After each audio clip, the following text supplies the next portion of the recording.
तो हेलो मेरे प्यारे दोस्तों, एक बार फिर से स्वागत है आपका अपने YouTube चैनल झारखंड मार्गदर्शक में।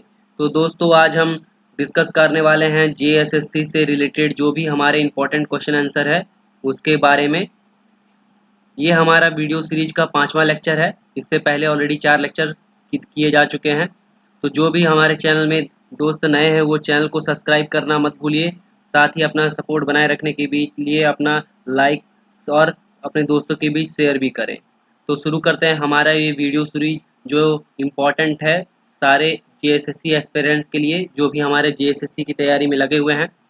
तो शुरू करते हैं। आज का जो पहला क्वेश्चन है, पहला क्वेश्चन क्या है, पूछा गया है कि द्रोणाचार्य पुरस्कार से सम्मानित पूर्णिमा महतो कौन? पूर्णिमा महतो को किस खेल का प्रशिक्षक है? तो जो पूर्णिमा महतो है वो किस खेल का प्रशिक्षक है? तो ऑप्शन दिया गया है यहाँ पे हॉकी, फुटबॉल, तीरंदाजी और वॉलीबॉल। तो जो पूर्णिमा महतो है वो किस खेल की जो प्रशिक्षक है? प्रशिक्षक मतलब बता दें आपको, कोच होता है। क्या होता है? कोच होता है। किस खेल की है? तो इसका जो सही आंसर है ये हो जाएगा तीरंदाजी। पूर्णिमा महतो क्या है? तीरंदाजी की कोच है। अभी आपको द्रोणाचार्य पुरस्कार के बारे में थोड़ा बता दें। द्रोणाचार्य पुरस्कार जो है वो खेल और खेलों में जो भी उत्कृष्ट है, खेल या फिर खेल में उत्कृष्ट जो कोच हैं, खेल में उत्कृष्ट कोच कौन है? उत्कृष्ट जो कोच हैं, उत्कृष्ट किनको दिया जाता है? कोच को दिया जाता है। कोच मतलब जो सिखाते हैं उनको दिया जाता है। जो भी खिलाड़ी के कोच रहते हैं उनको दिया जाता है। और ये पहली बार कब दिया गया था? द्रोणाचार्य पुरस्कार जो पहली बार कब दिया गया था? यह पहली बार दिया गया था 1985 ईस्वी में। द्रोणाचार्य पुरस्कार जो है वो भारत सरकार द्वारा दिया जाता है। और पहली बार कब दिया गया था? 1985 ईस्वी में दिया गया था। और जो पुरस्कार राशि है, द्रोणाचार्य में पुरस्कार की जो राशि है, पुरस्कार की जो राशि है वो कितनी है? पुरस्कार की जो राशि है वो कितनी है? वो है 15 लाख रुपए। मतलब जिस किसी को भी द्रोणाचार्य पुरस्कार से सम्मानित किया जाएगा उसको कितनी राशि दी जाएगी? उसको 15 लाख रुपए राशि दी जाएगी। अब झारखंड से जिन्हें द्रोणाचार्य पुरस्कार मिला है उसके बारे में हम देख लेते हैं। तो झारखंड से जिन्हें जिन्हें द्रोणाचार्य पुरस्कार मिला है उसमें जो पहले व्यक्ति हैं उनका नाम है संजीवा कुमार सिंह। संजीवा कुमार सिंह, संजीवा कुमार सिंह को द्रोणाचार्य पुरस्कार मिला था। और ये उन्हें दिया गया था 2007 में। ये भी क्या है? तीरंदाजी से रिलेटेड। ये भी क्या है? तीरंदाजी से रिलेटेड है। तीरंदाजी के कोच हैं। दूसरा जो मिला था वो मिला था पूर्णिमा महतो को। पूर्णिमा महतो को कब मिला था? पूर्णिमा महतो को द्रोणाचार्य पुरस्कार दिया गया था 2013 में। ये भी क्या, किसके लिए दिया गया था? ये भी तीरंदाजी में कोच हैं, तीरंदाजी की कोच हैं, उनको 2013 में द्रोणाचार्य पुरस्कार दिया गया था। और जो तीसरा है वो तीसरा दिया गया था धर्मेंद्र तिवारी को। तीसरा किन्हें दिया गया है? धर्मेंद्र तिवारी को दिया गया है। ये भी क्या है? ये भी तीरंदाजी के कोच हैं। क्या है? ये भी तीरंदाजी के कोच हैं। और इनको कब दिया गया था? इनको दिया गया था 2019 में। तो ये तीनों जो हैं वो तीनों तीरंदाजी से ही रिलेटेड तीरंदाजी के कोच हैं। क्या है? तीरंदाजी के कोच हैं। इनको संजीवा कुमार सिंह को दिया गया था 2007 में, पूर्णिमा महतो को दिया गया था 2013 में और धर्मेंद्र तिवारी को दिया गया था 2019 में। इन तीनों को द्रोणाचार्य पुरस्कार दिया जा चुका है। बढ़ते हैं हम अपने नेक्स्ट क्वेश्चन की तरफ।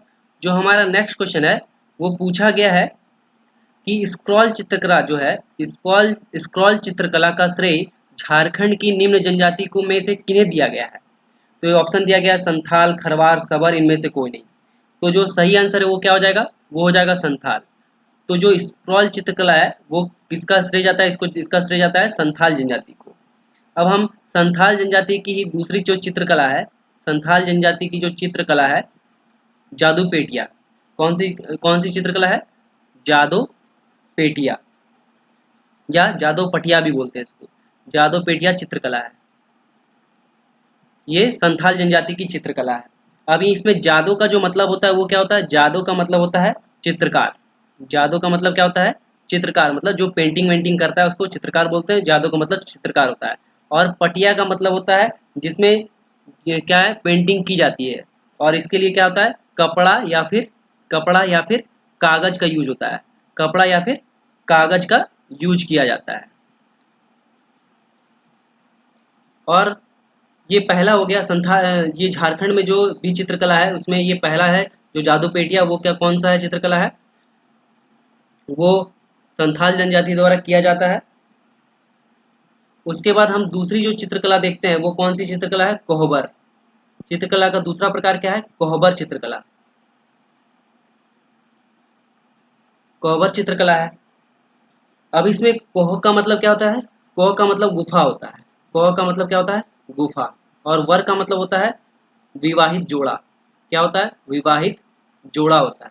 इसमें क्या होता है, विवाहित जोड़े द्वारा क्या होता है, चित्र किया जाता है, पेंटिंग की जाती है, क्या होता है। और ये किस जनजाति में प्रसिद्ध है, कोहबर चित्रकला जो है वो बिरहोर जनजाति की प्रमुख चित्रकला है। कौन सी जनजाति है, बिरहोर। जादू पेटिया चित्रकला संथाल का था, जादू पेटिया चित्रकला संथाल का था। कोहबर चित्रकला जो था वो बिरहोर जनजाति का चित्रकला है। और कोहबर चित्रकला में सीकी देवी, कोहबर चित्रकला में मेनली क्या होता है, सीकी देवी का चित्रण है। कौन सी देवी, सीकी देवी का चित्रण है, मतलब सीकी देवी का चित्र बनाया जाता है। उसके बाद जो तीसरी प्रमुख चित्रकारी है झारखंड की वो है सोहराय चित्रकला। कौन सा है, सोहराय चित्रकला। ये तीसरी क्या है, प्रमुख चित्रकला है, सोहराय चित्रकला। सोहराय चित्रकला कब मनाया जाता है, ये सोहराय पर्व के टाइम मनाया जाता है। सोहराय पर्व के अवसर पर सोहराय चित्रकला मनाया जाता है। और ये क्या है, सोहराय पर्व कब मनाया जाता है, सोहराय पर्व मनाया जाता है दिवाली के, या जिसको हम लोग दीपावली बोलते हैं, दीपावली के एक दिन बाद। सोहराय पर्व कब मनाया जाता है, दीपावली के एक दिन बाद ये मनाया जाता है। और इसमें जो शैली होती है, सोहराय चित्रकला की जो शैली है वो दो टाइप की है, दो टाइप की शैली है, दो प्रकार की शैली है, दो प्रकार की शैली है। पहली शैली का नाम क्या है, पहली शैली का नाम है कुर्मी सोहराय। पहली जो चित्रकारी की शैली है उसका नाम क्या है, कुर्मी सोहराय चित्रकला। और जो दूसरा है, दूसरा टाइप है सोहराय चित्रकला का, वो है मंजू सोहराय। कौन सा, मंजू सोहराय चित्रकला। तो ये सोहराय का क्या है, दो टाइप का चित्रकला है। तो ये मेनली क्या है, झारखंड में तीन टाइप की मेनली चित्रकला है। पहला तो जादू पेटिया चित्रकला हो गया जो संथाल जनजाति में प्रचलित है। फिर आया कोहबर चित्रकला जो बिरहोर में है, और इसमें जो कोह को गुफा और वर को विवाहित जोड़ा करता है, और जो इसमें विवाहित जोड़े द्वारा क्या होता है, चित्र बनाया जाता है। और तीसरा जो है सोहराय चित्रकला है, ये सोहराय पर्व के अवसर पर दिवाली के टाइम मनाया जाता है, दिवाली के एक दिन बाद मनाया जाता है। और इसमें इसका सोहराय का क्या है, दो टाइप का चित्रकला है। पहला जो है वो कुर्मी सोहराय है, दूसरा क्या है, मंजू सोहराय चित्रकला है। बढ़ते हैं दोस्तों अपने नेक्स्ट क्वेश्चन की तरफ। और जो लोग हमारे चैनल पे अभी तक नए हैं वो चैनल को कीजिए सब्सक्राइब, और वीडियो को लाइक करना मत भूलिएगा दोस्तों, और चैनल को दूसरे लोगों तक भी शेयर कीजिए ताकि ज़्यादा से ज़्यादा लोगों तक ये चैनल पहुंच पाए। तो जो नेक्स्ट क्वेश्चन हम देखते हैं दोस्तों, नेक्स्ट क्वेश्चन जो पूछा गया है इसमें पूछा गया है केंद्री क्या है, केंद्री क्या है। तो ऑप्शन दिया गया है एक प्रकार का नृत्य, दूसरा ऑप्शन दिया गया है एक प्रकार का वस्त्र, तीसरा ऑप्शन दिया गया है एक प्रकार का आभूषण, और जो चौथा ऑप्शन दिया गया है एक प्रकार का वाद्य यंत्र।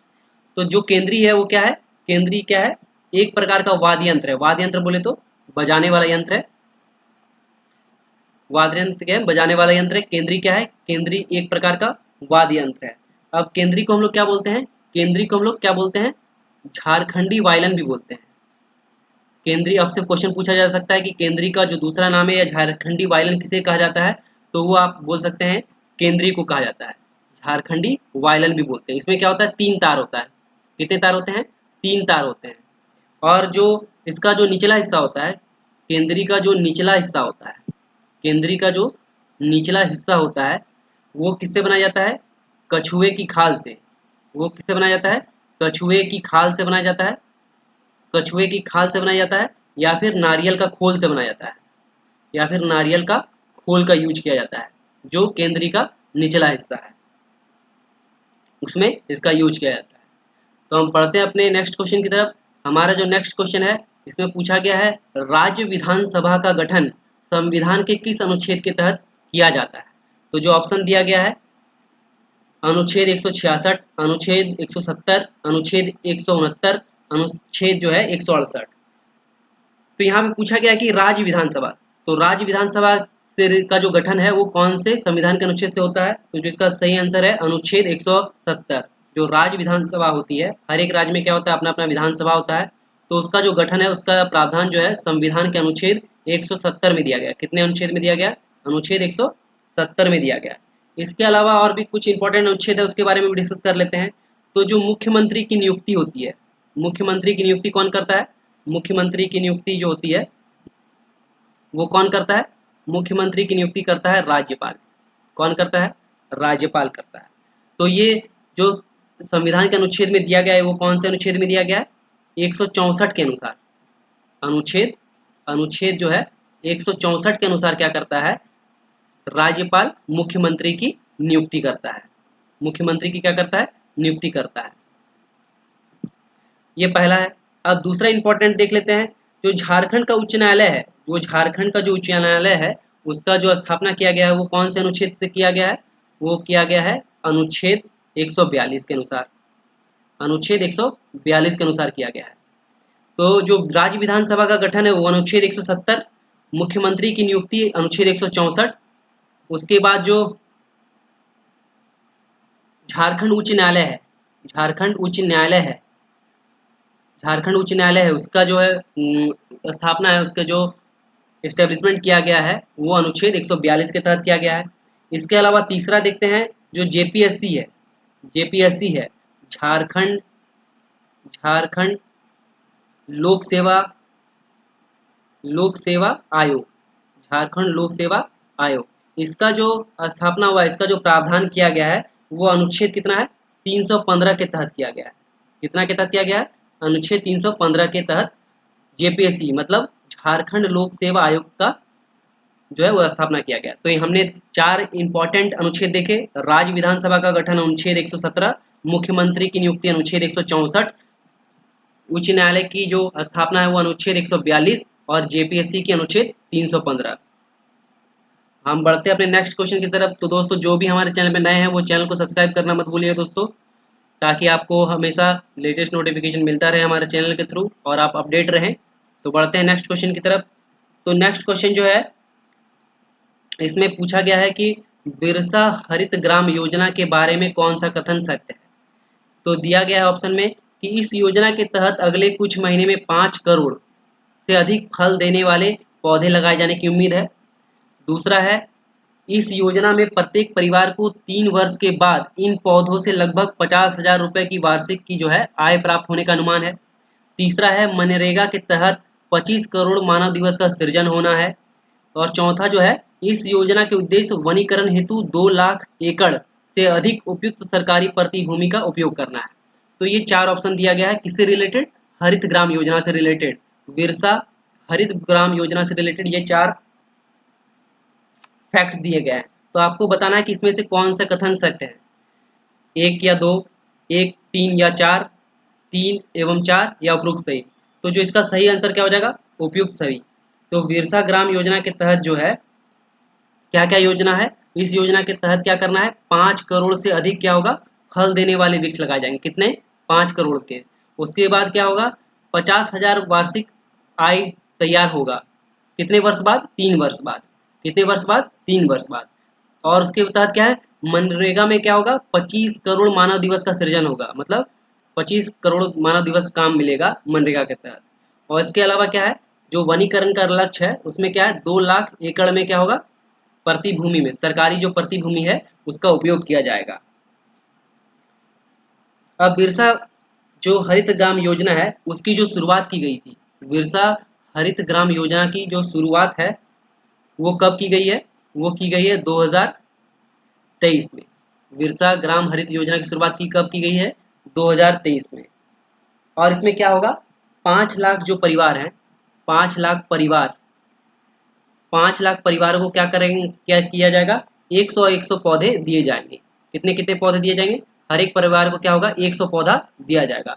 और 3 साल बाद, 3 साल बाद क्या होगा? इससे अनुमान है कि 50,000 का वार्षिक, 50,000 का वार्षिक आय जो होगा वो आएगा। तो बढ़ते हैं हम अपने नेक्स्ट क्वेश्चन की तरफ। हमारा जो आज का नेक्स्ट क्वेश्चन है वो है लाडली लक्ष्मी योजना। जो लाडली लक्ष्मी योजना का आरंभ झारखंड सरकार द्वारा किया गया था। तो ऑप्शन दिया गया 15 दिसंबर 2010, 15 अक्टूबर 2009, 15 नवंबर 2011 और 15 सितंबर 2012। तो जो इसका सही आंसर है वो हो जाएगा 15 नवंबर 2011। लाडली लक्ष्मी योजना का जो शुभारंभ किया गया था झारखंड सरकार द्वारा वो कब किया गया था? 15 नवंबर 2011 को किया गया था दोस्तों। और लाडली लक्ष्मी योजना था, उसका जो उद्देश्य था वो क्या था? उसका उद्देश्य था बालिकाओं को क्या करना है? उच्च शिक्षा देना है।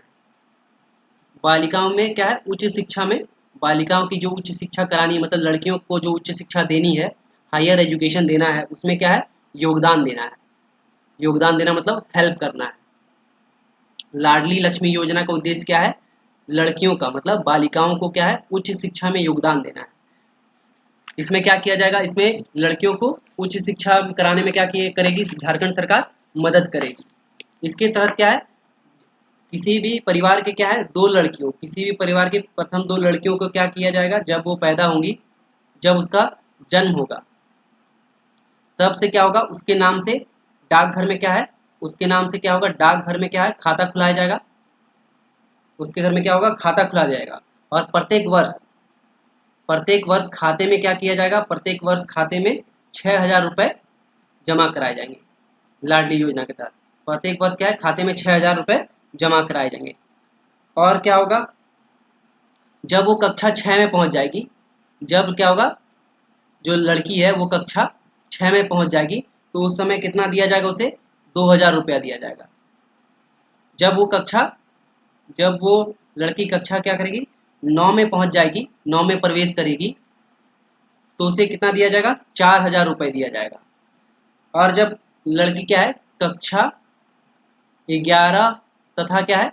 12 में पहुंचेगी, तब उसे कितना दिया जाएगा? 7,500 रुपये दिया जाएगा। कितना राशि दी जाएगी? 7,500 रुपये दिया जाएगा। और 21 वर्ष पूरे होने पर 21 वर्ष पूरा होने पर क्या किया जाएगा? 21 वर्ष पूरा होने पर उसे 1,16,791 रुपया दिया जाएगा। तो ये था लक्ष्मी लाडली योजना से जुड़ी कुछ महत्वपूर्ण बातें जो आपके एग्जाम के दृष्टिकोण से इंपॉर्टेंट हो सकता है। आपको 4 ऑप्शन दे दिया जाएगा और उसमें से पूछा जाएगा कि इनमें कौन सा सत्य है, कौन सा असत्य है, या फिर मल्टीपल दिया जाएगा कि 1 सत्य है कि 2 सत्य है। इस तरह पूछ सकता है आपसे क्वेश्चन। तो बढ़ते हैं अपने नेक्स्ट क्वेश्चन की तरफ। जो नेक्स्ट क्वेश्चन है उसमें पूछा गया है, मुद्रा योजना की शुरुआत प्रधानमंत्री श्री नरेंद्र मोदी ने किस स्थान से की थी? तो यहाँ पे कौन सा योजना है? मुद्रा योजना। ये कैसी है? ये केंद्र सरकार की योजना है। ये क्या है? केंद्र सरकार की योजना है। मुद्रा योजना कैसी योजना है? केंद्र सरकार की योजना है। और इसकी शुरुआत प्रधानमंत्री नरेंद्र मोदी द्वारा कहाँ से की गई थी? दुमका में की गई थी। कहाँ पे? इसका सही आंसर क्या हो जाएगा? दुमका हो जाएगा। दुमका से की गई थी। अब इसकी मुद्रा योजना की जो शुरुआत की गई थी दुमका में कब की गई थी? इसकी शुरुआत की गई थी 8 अप्रैल। इसकी शुरुआत कब की गई थी? 8 अप्रैल 2015 को। कब शुरुआत की गई थी? 8 अप्रैल 2015 को। और इसमें क्या है? 3 श्रेणी में बटा है। जो लोन मिलेगा वो क्या है? 3 श्रेणी का, मतलब 3 टाइप का लोन मिलेगा। 3 टाइप का क्या किया जाएगा? लोन दिया जाएगा। पहला क्या है? शिशु ऋण या फिर शिशु ऋण, जिसमें क्या है? कितना राशि दिया जाएगा? 50,000 तक का 50,000 रुपये तक का लोन दिया जाएगा या ऋण दिया जाएगा। दूसरा जो आता है वो है किशोर ऋण। कौन सा ऋण है? दूसरा जो आता है वो है किशोर ऋण। इसमें क्या होगा? इसमें 50,000 से लेके 5 लाख तक 5 लाख तक क्या किया जाएगा? ऋण दिया जाएगा। और जो तीसरी है वो है तरुण ऋण। इसमें क्या होगा? इसमें 5 लाख से 5 लाख से 5 लाख से 10 लाख तक क्या ऋण दिया जाएगा। तो ये मुद्रा योजना से रिलेटेड इंपॉर्टेंट पार्ट था। ये मुद्रा योजना जो है उसकी शुरुआत किसने की थी? प्रधानमंत्री श्री नरेंद्र मोदी ने की थी। कौन से स्थान से की थी? तो झारखंड के दुमका से किया था। कब किया था? 8 अप्रैल 2015 को किया था। कितनी श्रेणियां हैं? 3 श्रेणियां की लोन है। पहला श्रेणी का जो लोन है वो शिशु लोन है, जिसमें 50,000 रुपए तक दिया जाएगा। दूसरा जो लोन है वो किशोर लोन है, जिसमें 50,000 से 5 लाख तक दिया जाएगा। और जो तीसरा है वो है तरुण ऋण, जिसको तरुण लोन या फिर तरुण ऋण कहते हैं। उसमें क्या है, 5 लाख रुपए से लेके 10 लाख तक दिया जाएगा। तो थैंक यू दोस्तों, मिलते हैं नेक्स्ट वीडियो में। होप आपको ये वीडियो अच्छा लगा। अगर आपको कोई भी क्वेरी है तो आप हमें कमेंट सेक्शन में बता सकते हैं।